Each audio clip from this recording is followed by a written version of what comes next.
আজকে মাধ্যমিক পরীক্ষা আমারও ছিল, কিন্তু আমার পুরা কপাল, আমি পরীক্ষা দিতে যেতে পারলাম না। কারণ আমি যখন ক্লাস 8-এ পড়তাম তখন একটা আমার দুর্ঘটনায় পা দুটো নষ্ট হয়ে যায়। তখন থেকে আমি না পারি হাঁটাচলা করতে, না পারি স্কুল যেতে, না পারি টিউশনি যেতে, আমি কিচ্ছু পারি না। আজ প্রায় 2.5 বছর ধরে আমি পড়ে আছি, আমার 2 পায়ে প্যারালাইজ হয়ে গেছে। দাদা আমি সুস্থ হতে চাই দাদা। আমি 2.5 বছর ধরে এইভাবে পড়ে আছি দাদা।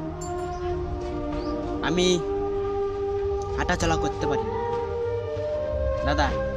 এই অসহায় ভাইটাকে ভিডিওটা একটা শেয়ার দিয়ে পেজটাকে একটু ফলো করুন দাদা। আমি আপনাদের মতন হাঁটাচলা করতে চাই দাদা। আমি এইভাবে 2.5 বছর ধরে কষ্ট করছি দাদা। পেজটাকে একটু ফলো করে ভিডিওটা একটা শেয়ার দেন দাদা, প্লিজ দাদা। একটু সাপোর্ট করুন এই অসহায় ভাইটাকে প্লিজ।